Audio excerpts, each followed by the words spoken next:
Hello दोस्तों, नमस्कार। आपके अपने यूट्यूब चैनल वाईफाई विनय में आपका स्वागत है और मैं हूं राम सुरसिद्ध। देखिए विद्यार्थियों, हम पढ़ रहे थे मनोविज्ञान में टेस्ट सीरीज। तो अब तक हमने दो टेस्ट ले लिए हैं और आज है टेस्ट नंबर 3। तो चलिए इसके बारे में चर्चा कर लेते हैं। और ध्यान रखना, अपने नंबर लिखना और अपने कमेंट बॉक्स में ज़रूर बताना कि मेरे इतने नंबर आए हैं 30 में से। तो 30 नंबर का एग्ज़ाम के जैसा जैसा टेस्ट होगा। देखिए ऐसे प्रश्न हैं जो एग्जाम में आने लायक प्रश्न हैं। ध्यान रखना, इसमें कोई फालतू की बात नहीं है। जो भी आपको बताया जाएगा विस्तार पूर्वक बताया जाएगा और एग्जाम में काम आने वाली चीज है। तो ध्यान रखना विद्यार्थियों, अगर आपको ये टेस्ट सीरीज पसंद आती हो तो लाइक जरूर करना और चैनल को सब्सक्राइब जरूर कर लेना ताकि आने वाले नोटिफिकेशन आपको मिल सके। तो चलिए आपका टाइम खराब नहीं करेंगे, चलिए शुरू करते हैं। पहला प्रश्न आपके सामने है। कक्षा कक्ष में कुछ बालक दृष्टि दोष है से ग्रस्त हैं। उनके शिक्षण अधिगम को प्रभावी बनाने के लिए शिक्षक को क्या करना चाहिए? उनको कक्षा में आगे स्थान देना चाहिए, उनके लिए बड़ी शिक्षण अधिगम सामग्री का प्रयोग करना चाहिए, उपरोक्त दोनों, या समानता का व्यवहार करते हुए सभी को आगे बैठाने का अवसर देना चाहिए। अब देखिए, सोचिए विद्यार्थियों, इसमें आंसर कौन सा होगा। आंसर आपके सामने है। तो देखिए इसका आंसर होगा 1 व 2 दोनों। देखिए कक्षा में यदि उनको आगे बैठाया जाएगा तो उनको श्यामपट्ट स्पष्ट दिखाई देगा तथा शिक्षण अधिगम सामग्री का बड़ा रूप भी स्पष्ट दिखाई देगा। तो ये दोनों प्रयास दृष्टिदोष वाले छात्रों के लिए शिक्षक को करने चाहिए। उपरोक्त दोनों, इसका आंसर हो जाएगा 3 नंबर, 1 तथा 2 दोनों। अगला क्वेश्चन है, अधिगम निरोग्यता का उपचार करने की विधियों में से कौन सी विधि का संबंध स्टीफेंस से है? व्यवहारिक निर्देशन विधि, संज्ञानात्मक व्यवहार परिमार्जन विधि, कंप्यूटर निर्देशन विधि, प्रत्यक्ष प्रश्न विधि। तो देखिए आंसर कौन सा है, मैं थोड़ा सा जल्दी बता दे रहा हूं, आप वीडियो को स्टॉप कर लिया करो जैसे क्वेश्चन खत्म होता है। तो देखिए विद्यार्थियों, इसका आंसर होगा 1 नंबर, व्यवहारिक निर्देशित विधि।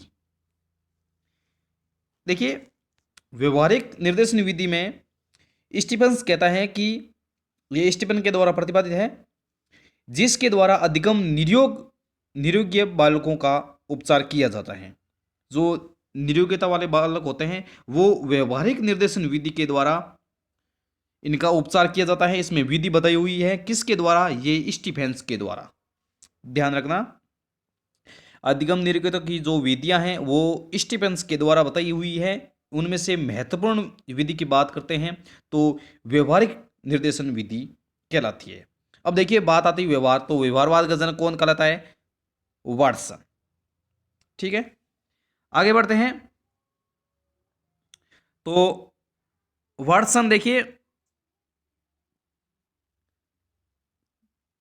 वाटसन था वो, उसकी एक परिभाषा आती है कि मुझे कुछ भी बात, छोटा बालक दो, मैं उसे कुछ भी बना सकता हूं। तो ये परिभाषा भी आप याद रखना। आगे बढ़ते हैं प्रश्न नंबर 3 की तरफ। यह कहता है, पहचान विकास संबंधित है एरिक्सन के सिद्धांत से, फ्राइड के सिद्धांत से, योगोत्स्की के सिद्धांत से, डेवी के सिद्धांत से। तो देखिए इसका आंसर होगा पहचान विकास। तो ये होगा एरिक्सन के सिद्धांत से। एरिक्सन का आता है मनोसामाजिक सिद्धांत। उसमें अलग अलग पहचान बताई हुई है और अलग अलग आयु बताई हुई है। तो ये पहचान विकास संबंधित है, ये एरिक्सन के सिद्धांत से संबंधित हैं। आगे बढ़ते हैं प्रश्न नंबर 4। रीमा पाती है कि उसकी कक्षा के अधिकांश बच्चों ने वर्णमाला सीख ली है। केवल 1 या 2 बच्चों को छोड़कर जो लिख नहीं सकते वे निश्चित रूप से अनुमान लगा सकती हैं कि वे हैं।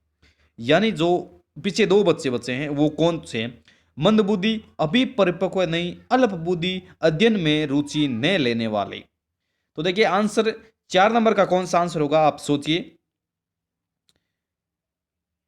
तो अनुमान लगा सकती है कि वे अभी परिपक्व नहीं हैं, अभी परिपक्व नहीं है। इसका आंसर होगा 2 नंबर। आगे बढ़ते हैं प्रश्न नंबर 5 की तरफ। यह कहता है कक्षा में एक बालक परीक्षा में अनुत्तीर्ण हो जाने पर कहता है कि पेपर कठिन था तथा उसे बुखार भी आ रहा था। इस प्रक्रिया में बालक द्वारा किस रक्षात्मक प्रक्रम का प्रयोग किया जाता है? विस्थापन, प्रतिगमन, प्रक्षेपण, प्रतिक्रिया, निर्माण। बहुत ही शानदार क्वेश्चन है। लगभग एक कंपटीशन एग्जाम में होता है कि अगर मान लो आपका पेपर सही नहीं तो आप बोलोगे क्या कठिन हुआ है या मेरी तबीयत खराब थी मैं नहीं दे सका।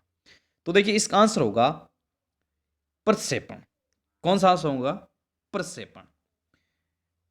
प्रतिगमन, विस्थापन, ये सब सारी की सारी रक्षात्मक युक्तियां हैं। इसमें लगभग 8-10 पॉइंट आते हैं, उनको हम विस्तारपूर्वक एक अलग टॉपिक से के साथ पढ़ेंगे। देखिए प्रतिगमन का अर्थ होता है कि पीछे की ओर लौटना, या मैं प्रतिगमन को थोड़ा बारे में बता देता हूँ। देखिए कोई लड़की है, लड़की पहले ससुराल जाती है, फिर वापस ससुराल से वापस घर आती है तो अपनी मम्मी के साथ, छोटे बच्चे के साथ, छोटे बच्चा जैसा व्यवहार करता है वो वैसा रोने लग जाती है। तो ये क्या कहलाता है? ये प्रतिगमन। तो इसके बारे में हम पढ़ेंगे साथ में युक्तियों के बारे में। तो आगे बढ़ते हैं। अभी तो प्रश्न नंबर 6 कहता है कि एकल अध्ययन केस स्टडी के संदर्भ में निम्नलिखित में से कौन सा कथन सही नहीं है? कौन सा कथन सही नहीं है? यह केवल किसी भी एक इकाई का अध्ययन है, यह किसी भी विशिष्ट इकाई का गहराई से अध्ययन करता है, इसमें केवल एक ही विधि का प्रयोग किया जाता है, इसमें अनेक विधियों का प्रयोग किया जाता है। तो देखिए इसका कथन कौन सा सही नहीं है? आप ऑप्शन पढ़ते ही आपको पता चल गया होगा, इसमें केवल एक विधि का ही प्रयोग किया जाता है। लेकिन ये इसका इस पर सही नहीं बताया हुआ है, क्योंकि इसमें अनेक विधियों का प्रयोग किया जाता है। तो ये आपका आंसर हो जाएगा 3 नंबर। ये कथन सही नहीं है। आगे बढ़ते हैं प्रश्न नंबर 7। एक शिक्षक को छात्र बता रहे हैं कि पानी को बर्फ या भाप में परिवर्तन करने पर उसकी मुख्य विशेषताओं में कोई परिवर्तन नहीं होता है। बालक के विकास की प्याजे के अनुसार कौन सी अवस्था मानी जाती है? तो ध्यान रखना, आपको जीन प्याजे हैं उनका सिद्धांत और उनके बारे में जो भी जानकारी होती है वो आपको एकदम कंठस्थ करके जानी है। कंठस्थ का अर्थ है कि आप पूरा कंठस्थ वैसे नहीं करना है, आपको पूरा का पूरा पढ़ के जाना है और दिमाग में फिट करके जाना है अपने ट्रिक के साथ। ध्यान रखना है, इसमें से एक प्रश्न जरूर आएगा जीन प्याजे सम्मिलित। तो देखिए इसका आंसर कौन सा होगा? मूर्त क्रियात्मक अवस्था, श्रृंखलाबद्ध चिंतन अवस्था, मानवीकरण, और एक और रहेगा इसका औपचारिक क्रियात्मक अवस्था।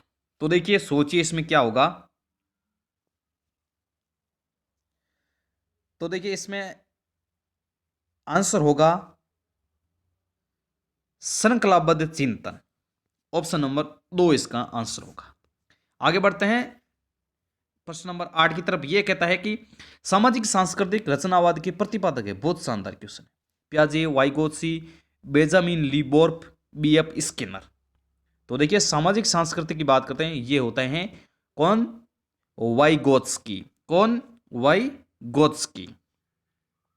प्रश्न नंबर 9 कहता है कि अच्छी बालिका को क्रॉस लगेगा तथा अच्छा बालक के लिए सुनहरा नियम निर्धारण किया जाएगा। कोहलबर्ग के अनुसार यह नैतिक विकास किस स्तर से संबंधित होगा? कोहलबर्ग ने नैतिक विकास पर कार्य किया है, तो इसमें कौन सा होगा? पूर्व परंपरागत, परंपरागत, उत्तर परंपरागत, सामान्य परंपरागत। देखिए इसमें इंग्लिश में भी आप देख सकते हैं आपको pre convention, convention, post convention या नॉर्मल कन्वेंशन, तो ऐसा दे सकता है। कन्वेंशन का अर्थ होता है परंपरागत। तो देखिए इसका आंसर होगा परंपरागत स्तर। कौन सा आंसर होगा? परंपरागत स्तर। आगे बढ़ते हैं प्रश्न नंबर 10। यह कहता है कि विकास के संदर्भ में मैकडूगल ने व्यक्तित्व का विश्लेषण किया, मूल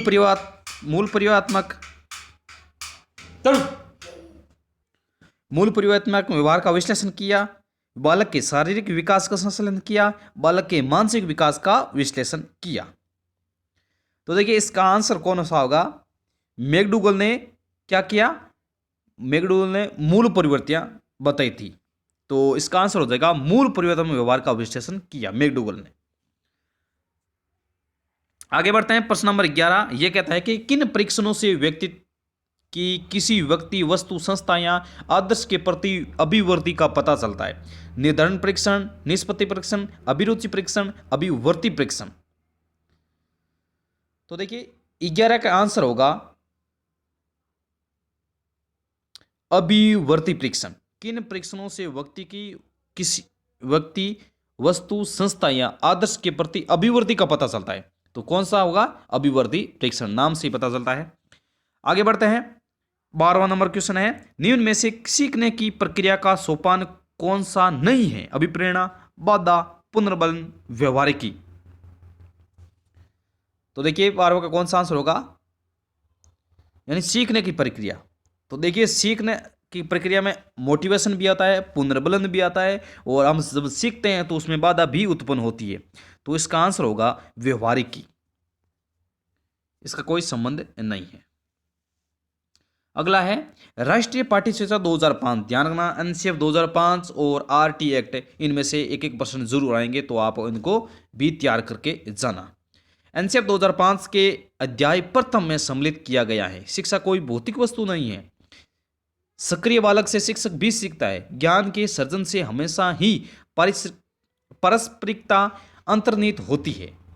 तो देखिए आंसर कौन सा होगा? आंसर होगा उपरोक्त सभी। ठीक है ना। आगे बढ़ते हैं 14 नंबर पर। विद्यालय में अध्यापक बालकों के समायोजन के लिए कौन सा कार्य नहीं करेगा?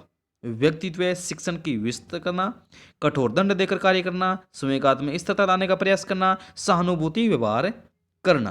तो देखिए आंसर आपको मिल गया होगा, क्योंकि यहाँ पर दंड की कोई बात नहीं होती है। स्कूल में ठोकना मना है, आरटीए की धारा 17 के तहत 17 पर खतरा। ऐसे ट्रिक से याद करना जरूर बच्चों, तो ध्यान रखना। आगे बढ़ते हैं। निम्न में से प्रतिभाशाली बालक की समस्या नहीं है?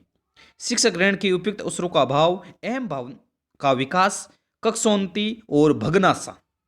तो देखिए इसमें आंसर होगा, समस्या कौन सी नहीं है इसमें? भगनासा, कुंठा, ये इसकी समस्या नहीं है। ऑप्शन नंबर 4 इसका राइट आंसर हो जाएगा। आगे बढ़ते हैं। आपके विद्यालय में एक अभिभावक अपने गूंगे बहरे बच्चे को प्रवेश देने हैं तो आपसे निवेदन करता है, ऐसे में आप क्या करेंगे? उसे विशिष्ट विद्यालय में प्रवेश हेतु परामर्श देंगे, उसे प्रवेश लेने से मना कर देंगे, उसे अन्य विद्यालय में जाने को कहेंगे, उस छात्र को अपने विद्यालय में प्रवेश देंगे? तो देखिए आप क्या कहेंगे? आप उसको बोलोगे कि एक विशिष्ट विद्यालय और है, उनमें आप प्रवेश दिलाइए, जो भी सहायता होगी मैं आपकी करूंगा। इस प्रकार आप उसको कह सकते हैं। इसका आंसर हो जाएगा 1 नंबर। ऑप्शन क्वेश्चन नंबर 17 कहता है कि मंदबुद्धि बालक की विशेषताएं, अहम और चिंतन का अभाव, सीखने की धीमी गति, शारीरिक दोष। तो उपरोक्त सभी आंसर होगा, इसमें नॉर्मल सी बात है। अगला प्रश्न आता है, एक बालक की वास्तविक आयु 10 वर्ष है, उसके अंग्रेजी विषय में मानसिक आयु 8 वर्ष के एक बालक के समान है, अन्य पढ़ाई में 10 वर्ष के समान है, तो उसकी बुद्धि लब्धि होगी। देखिए सूत्र क्या होता है? मानसिक आयु बटा वास्तविक आयु इंटू 100। मानसिक आयु बटा वास्तविक आयु इंटू 100। तो आप उसको इस सूत्र के माध्यम से निकाल सकते हैं। तो इसका आंसर होगा 90, इसका आंसर आएगा। ठीक है, यानी 8 बटा 10 इंटू 100।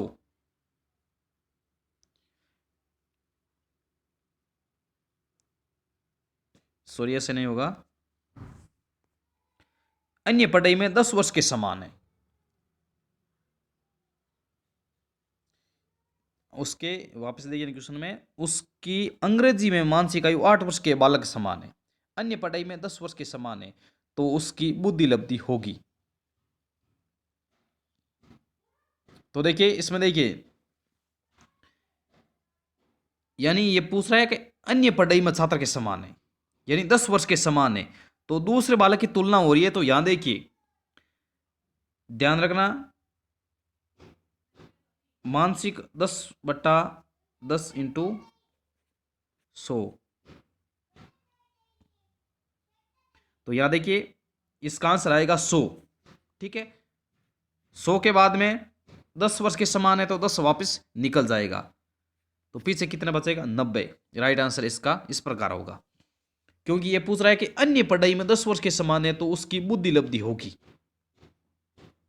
यानी एक पूछ रहा है कि उसकी अंग्रेजी में मानसिक आयु 8 वर्ष के एक बालक के समान है, अन्य पढ़ाई में 10 वर्ष के समान है। तो हम अन्य की बात करेंगे, ठीक है। तो इसका आंसर होगा 90 आंसर होगा, ठीक है। काफी बच्चों ने गलत भी किया है, पिछली बार एक ऐसा प्रश्न आया था। तो देखिए अगर सीधा मानसिक आयु इसमें दे रखी होगी, 10 वर्ष के समान कुछ नहीं दे रखा होता, तो इसका आंसर क्या आएगा, 80 इसका आंसर होता। लेकिन ऑप्शन में तो 80 है ही नहीं, लेकिन इसमें पीछे दे भी देगा कि अन्य पढ़ाई में 10 वर्ष के समान है, तो 10/10 इंटू 100, तो कितना है 100 में से वापिस 10 निकाल दिए, पीछे 90 बचे। आगे बढ़ते हैं प्रश्न नंबर 19 की तरफ। यह कहता है स्पीरमैन के अनुसार बुद्धि में होता है केवल एक कारक जी, दो कारक जी एवं एस। यानी स्पीरमैन कहता है कि एक जी कारक होता है और एक एस कारक होता है। 7 प्राथमिक मानसिक योग्यता है, इनमें से कोई नहीं। तो देखिए इसका आंसर क्या होगा, ये होगा जी एवं एस दोनों, यानी दो कारक होते हैं, एक जी और एक एस। अगला प्रश्न है निम्न में से किस मनोवैज्ञानिक ने बुद्धि लब्धि के आधार पर व्यक्तित्व का विभाजन किया, गेरेट वेटरमन, थॉर्नडाइक, विलियम जेम्स और शेल्डन। तो देखिए बुद्धि लब्धि की बात आती है तो गेरेट वेटरमन की ये बात आती है। आगे बढ़ते हैं 21 नंबर भी। ये कहता है संसार में कोई भी दो व्यक्ति एक समान नहीं होते, एक माता पिता की अनेक संतानों में आपस में समानता नहीं पाई जाती है। संसार में ऐसा कोई भी व्यक्ति नहीं है जो किसी दूसरे मनुष्य से समस्त दृष्टिकोण से मिलता जुलता हो। इसका संबंध किससे है, अधिगम से, प्रेरक से, व्यक्तित्व की विभिन्नता से, इनमें से कोई नहीं। तो नॉर्मल सा है, व्यक्तिगत विभिन्नताओं से संबंधित। शिक्षा में अभिप्रेरण का महत्व दर्शाने वाला बिंदु है अवधान, अनुशासन, चरित्र निर्माण, खेलकूद। तो ध्यान रखना अभिप्रेरण यानी मोटिव किसके द्वारा होता है, खेलकूद के द्वारा, बिंदु के द्वारा नहीं होता है, इसका कोई मतलब नहीं होता है। अवधान, अनुशासन, चरित्र निर्माण के द्वारा अभिप्रेरण या मोटिव मिलता है, खेलकूद का इसमें कोई भाग नहीं है। तो ध्यान रखना फिर भी खेलकूद से अधिगम की बात यहां पर आती, तो ध्यान रखना अधिगम यानी खेलकूद से ज्यादा बच्चा सीखता है, यानी करके सीखना, ठीक है ना, समझ गए होंगे आप। अगला आता है 23 नंबर। यह कहता है कि अधिगम के किस सिद्धांत का मत है कि अभिप्रेरण से उत्पन्न क्रियाशीलता ही सीखने यानी अधिगम के लिए उत्तरदायी है। क्रिया प्रसूत अनुबंध सिद्धांत, संबंध प्रतिक्रिया सिद्धांत, प्रबलन का सिद्धांत। तो देखिए क्रियाशीलता की बात आती है तो सीधे आंख बंद करके आप कर देना क्रिया प्रसूत अनुबंध सिद्धांत, ठीक है। आगे बढ़ते हैं प्रश्न नंबर 24 की तरफ। यह कहता है कि अधिगम स्थानांतरण के संबंध में असत्य कथन है, आपको असत्य कथन छांटना है। अधिगम स्थानांतरण एक सौउद्देश्यपूर्ण प्रक्रिया है, बिल्कुल सही बात है। यह पूर्व ज्ञान तथा कौशल का अन्य परिस्थितियों का में उपयोग किया जाता है, बिल्कुल सही बात है। इसमें समायोजन में सहायता मिलती है, बिल्कुल सही बात है। इसमें अंतर्दृष्टि का विकास नहीं होता है, ये इसका असत्य कथन है, क्योंकि अंतर्दृष्टि का विकास इसमें अधिगम में होता है। तो इसका आंसर हो जाएगा 4 नंबर। अगला प्रश्न है बुद्धि के विकास में वंश क्रम की अपेक्षा वातावरण का प्रभाव कहीं अधिक पड़ता है, यह मत किसका। यानी आपको यह परिभाषा पूछी गई है, बुद्धि के विकास में वंश क्रम की अपेक्षा वातावरण का प्रभाव कहीं अधिक पड़ता है, यह मत किसका है। तो देखिए स्किनर, केडोल, कुले, इनमें से कोई नहीं। तो ध्यान रखना यह परिभाषा आप अपनी नोटबुक में लिख लेना, केडोल नोट करके लिख लेना, केडोल की परिभाषा है ये। अगला आता है शरीर का आरंभ जिस कोष से होता है वह क्या कहलाता है। शरीर का आरंभ जिस कोष से होता है वह क्या कहलाता है, निर्माण कोष, उत्पादक कोष, संयुक्त कोष, कोई नहीं। तो जो शरीर का आरंभ संयुक्त कोष से होता है, याद रखना संयुक्त कोष से, इसका आंसर हो जाएगा 3। आगे बढ़ते हैं प्रश्न नंबर 27। विकास पूर्व से अंश की ओर, ज्ञान सामान्य से विशिष्ट की ओर अग्रसर होता है, यह सिद्धांत किस वाद के अंतर्गत है, पूर्णांकवाद, प्रयोजनवाद, व्यवहारवाद, ये सभी। तो देखिए जो ये कड़ी है यानी पूर्ण से अंश की ओर, सामान्य से विशिष्ट की ओर, तो ये सिद्धांत होता है पूर्णांकवाद सिद्धांत के अंतर्गत आता है। अगला आता है 28 नंबर प्रश्न। यह कहता है प्रसिद्ध मनोवैज्ञानिक गेसेल ने अभिवृद्धि व विकास किस सिद्धांत का समर्थन करते हुए कहा है कि यद्यपि दो व्यक्ति समान नहीं होते किंतु सभी सामान्य बालकों में विकास क्रम समान होता है। सामान्य से विशिष्ट की ओर सिद्धांत, सतत विकास के सिद्धांत, परस्पर संबंध का सिद्धांत, समान प्रतिमान के सिद्धांत। समान की बात आती है तो आंसर सीधी सी बात है समान प्रतिमान का सिद्धांत ही होगा। क्वेश्चन नंबर 29, किशोरावस्था वह समय है जिसमें विचारशील व्यक्ति बाल्यावस्था से परिपक्वता की ओर संक्रमण करता है। यह कथन किस मनोविज्ञान का है? वाटसन, स्किनर, फ्राइड और जर्सील्ड। तो देखिए ये जो आंसर है ये परिभाषा किसकी है? जर्सील्ड की। ऑप्शन नंबर 4 इसका राइट आंसर होगा। आज का लास्ट प्रश्न है टेस्ट का 30, शारीरिक वृद्धि और मानसिक वृद्धि में संबंध घनिष्ठ, बहुत कम, कम, इनमें से कोई नहीं। तो देखिए शारीरिक वृद्धि और मानसिक वृद्धि में घनिष्ठ संबंध होता है, ठीक है ना। घनिष्ठ संबंध यानी बहुत अच्छी इसमें मित्रता होती है शारीरिक वृद्धि में और मानसिक वृद्धि में, यानी शरीर में और दिमाग में। तो ये था आज का टेस्ट। कुल 30 प्रश्न थे, इसमें से आपको बताना है कि आपके कितने नंबर आए। अपने कमेंट बॉक्स में जरूर बताना। तो चलिए दोस्तों, मिलते हैं फिर अगले वीडियो में, तब तक के लिए नमस्कार, जय हिंद, धन्यवाद।